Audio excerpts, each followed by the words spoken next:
नमस्कार, सुप्रभातम, वंदनीय गोपिंता, कैलिमेरा और शुभ बखैर। आज हम एक बार फिर से आपके सामने संविधान सभा की चर्चा के साथ हाजिर हैं।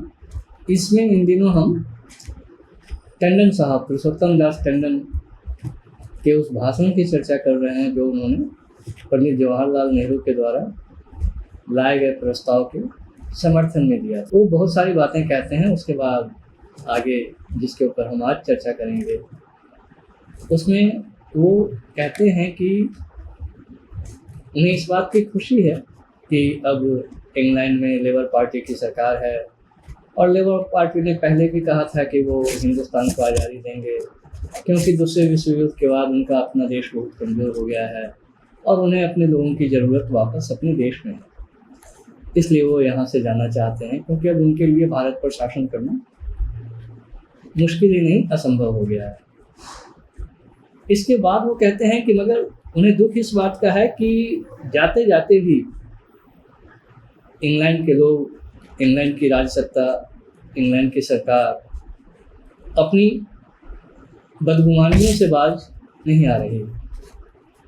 वो अभी भी कई ऐसे बयान दे रही है कैबिनेट मिशन के प्रस्ताव के बाद, या उसमें कुछ ऐसे फेरबदल कर रही है जो कि हमारे भारतीय राष्ट्र के लिए सही नहीं है और जो एक तरह से भारत की जनता के साथ विश्वासघात है और जो बुनियादी रूप से भारत की जनता में एक बहुत बड़ी दरार पैदा करने की कोशिश है। उनका इशारा मुस्लिम लीग की तरफ है।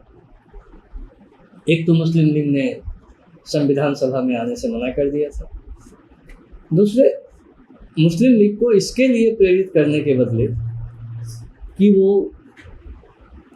संविधान सभा में आए, बहस करें और वैसा संविधान बनाएं मिलजुल करके जिसमें उनकी मांग भी मान ली जाए। अंग्रेज लोग उस जमाने में जो उनके कारिंदे थे यहाँ, वो इस बात में लगे हुए थे कि मुस्लिम लीग को कुछ ऐसे भड़का दिया जाए कि वो संविधान सभा में आए ही ना और वो अलग देश की मांग करे। और मुस्लिम लीग उनके भुलावे में आ भी गई, जैसा कि इतिहास हमारा गवाह है। और जो उन्होंने एक बदलाव सा किया था, 3 ग्रुप बना दिए थे संविधान सभा के कि वो अपना अपना संविधान अलग अलग बनाएं इस संविधान सभा में रहते हुए भी। वो भी होता तो फिर कुछ बात बन जाती शायद, वो भी नहीं हुआ, वो आए ही नहीं। ग्रुप बी में पंजाब, बलूचिस्तान, सिंध और नॉर्थ वेस्ट फ्रंटियर प्रोविंस, जिसको पश्चिमोत्तर प्रांत कहते थे, वो थे। और ग्रुप सी में बंगाल का पूरा सूबा और असम थे। असम उस ज़माने में पूरे नॉर्थ ईस्ट को कहा जाता था, उसका एक ही नाम था। वो बाद में हमने बांट करके उनको 7 राज्य बनाया। तो वो बीज, विभाजन का बीज अंग्रेज डाल चुके थे और उसको, उससे जो पौधा निकला उसको पाल पोस भी रहे थे। तो टंडन साहब उसकी तरफ हवाला देते हैं और कहते हैं कि ये कोई अच्छी बात नहीं है कि आप भारत की जनता के बीच इस तरह से मतभेद पैदा करें। इसके बाद वो एक बड़ी मज़ेदार बात कहते हैं कि ये बात सही है कि हम इस संविधान सभा में कैबिनेट मिशन की प्रस्ताव के पास ही आए हैं, यानी हम उस प्रस्ताव को मानने के बाद आए हैं। तो कायदे से ये होना चाहिए कि जैसा कि अंग्रेज चाह रहे थे कि ये संविधान सभा ब्रिटेन की सरकार के मन के अनुसार काम करे और वैसा ही संविधान बनाए जैसा वो चाहते हैं। मगर उन्होंने, टंडन साहब ने एक बड़ा ज़बरदस्त उदाहरण दिया। उन्होंने कहा कि जब किंग लुइस ने फ्रांस के संविधान के लिए एक संविधान सभा बनाई थी और उसमें जिन लोगों को लाया था, वे लोग जब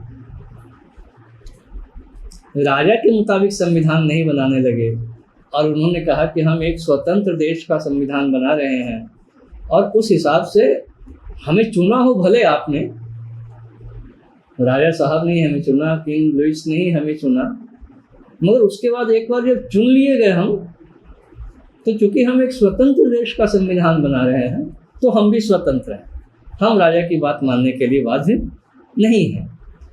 तो फ्रांस की जो संविधान सभा थी उसने जब ऐसा कहा और राजा को रुपए पैसे के मामले में खुद मुख्तारी देने से मना कर दिया, कहा कि नहीं, ये तो चुनी गई सरकार के अधीन होना चाहिए, राजा को कैसे मनमर्जी पैसा मिलेगा, जितना कहेगा उतना मिल जाएगा।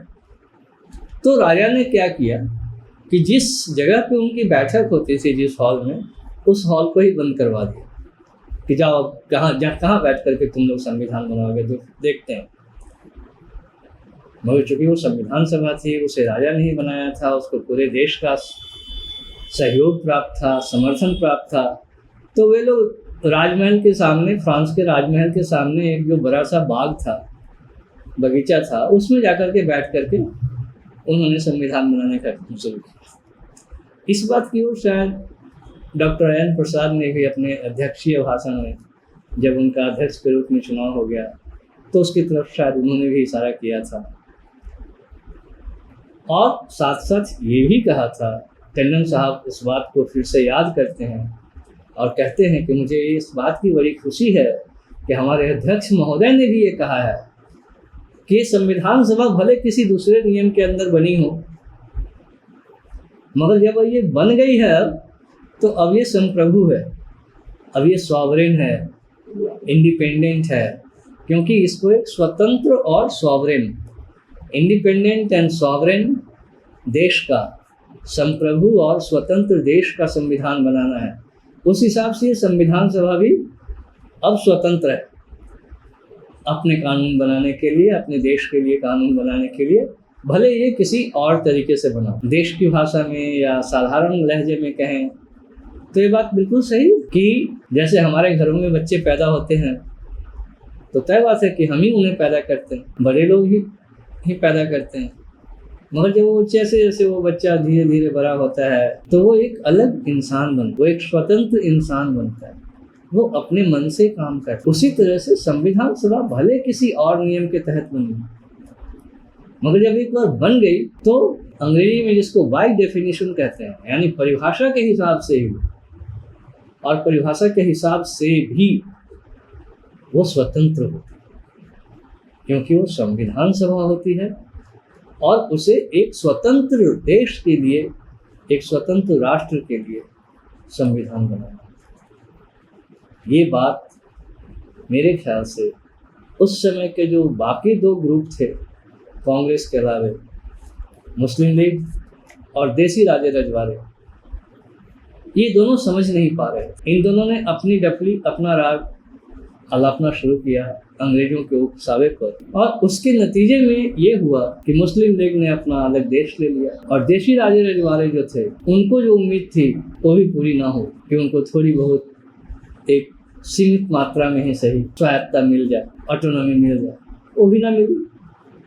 अगर वो संविधान सभा में आ गए होते तो बहस करके शायद उस तरह की कुछ बात रखवा लिए होते, मगर उनके ना आने की वजह से, मुस्लिम लीग के ना आने की वजह से हमारा जो संविधान बना उसके बारे में खुद संविधान निर्माताओं ने कहा है कि हमारा संविधान फेडरल अपने स्ट्रक्चर में है, यानी संघीय अपने ढांचे में है, मगर स्पिरिट में, आत्मा के हिसाब से देखा जाए तो वो एकात्मक है, यानी उसकी सारी शक्तियाँ केंद्र सरकार में सीमित है, यानी unitary in spirit and federal in structure. तो ऐसा संविधान बना।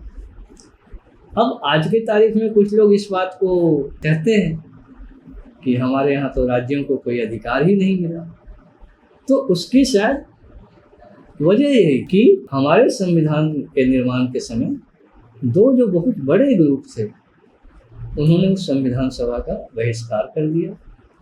एक ने तो अपना अलग देश ही ले लिया और दूसरे आए नहीं, तो राज्यों को या देशी रियासतों को जो थोड़े बहुत अधिकार मिलने चाहिए थे शायद वो ना मिले, जैसे अमेरिका में मिले हुए, जैसे इंग्लैंड में मिले। तो आज इतना ही। अगली दफ़े हम फिर टंडन साहब के भाषण को अगले अंशों के ऊपर चर्चा करेंगे और इसी तरह से विस्तार में चर्चा करेंगे, ताकि हम समझ सकें कि उन दिनों हालात क्या थे और कितने कठिन हालात में लोगों ने वो संविधान बनाया। अभी मैंने थोड़ी बहुत आलोचना की, वो भी ज़रूरी है, मगर साथ में उस संविधान सभा की ये बहुत बड़ी खासियत और ये बहुत बड़ी बड़ाई थी कि दोनों नहीं आए, देसी राजे रजवाड़े भी नहीं आए, मुस्लिम लीग वाले भी नहीं आए, फिर भी उन्होंने इस देश को एक धर्मनिरपेक्ष संविधान दिया, ऐसा संविधान दिया जिसमें सबको बराबर अधिकार है, ऐसा संविधान दिया जिसमें ऐसा नहीं है कि रातों रात सारे देसी राजे रजवाड़ों की सारी संपत्ति छीन ली गई हो बिना किसी मुआवजे के। ऐसा भी नहीं है। आप सब लोगों को पता होगा कि प्रीवी पर्स बहुत दिन तक चलता रहा।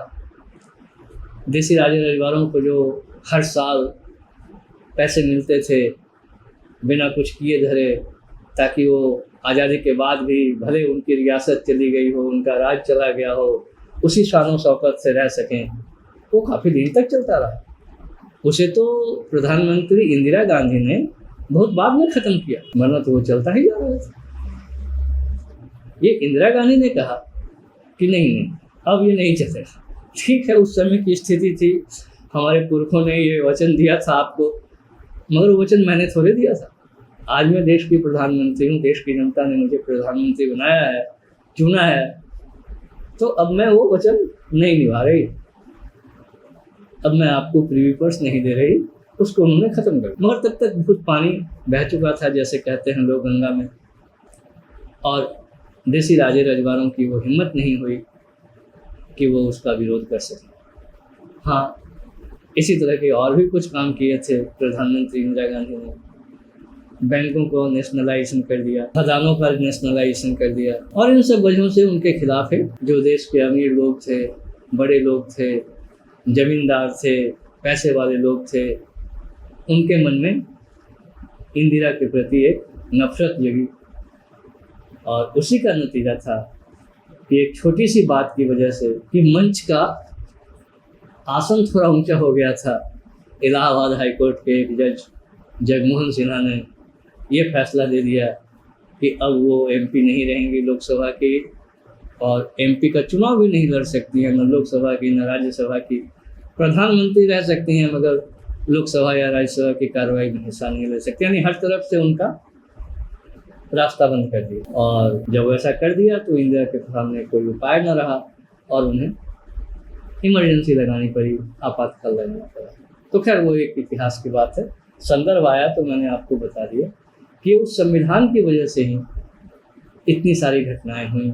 उसमें वो व्यवस्था थी कि देश के हित में आप संपत्ति के अधिकार पर रोक लगा सकते। तो ये उस संविधान की खासियत थी। हमें अपने संविधान को बचाने के लिए, उसे बनाए रखने के लिए पूरी कोशिश करनी चाहिए। कोई भी अगर उस संविधान की निंदा करता है, उसकी आलोचना करता है, तो उसे कहना चाहिए कि हाँ भाई, आ जाओ, मैदान में आओ, लोकसभा राज्यसभा है हमारे पास, बातें करो सरकार के साथ। संविधान में संशोधन तो होते ही रहते, हो जाएंगे।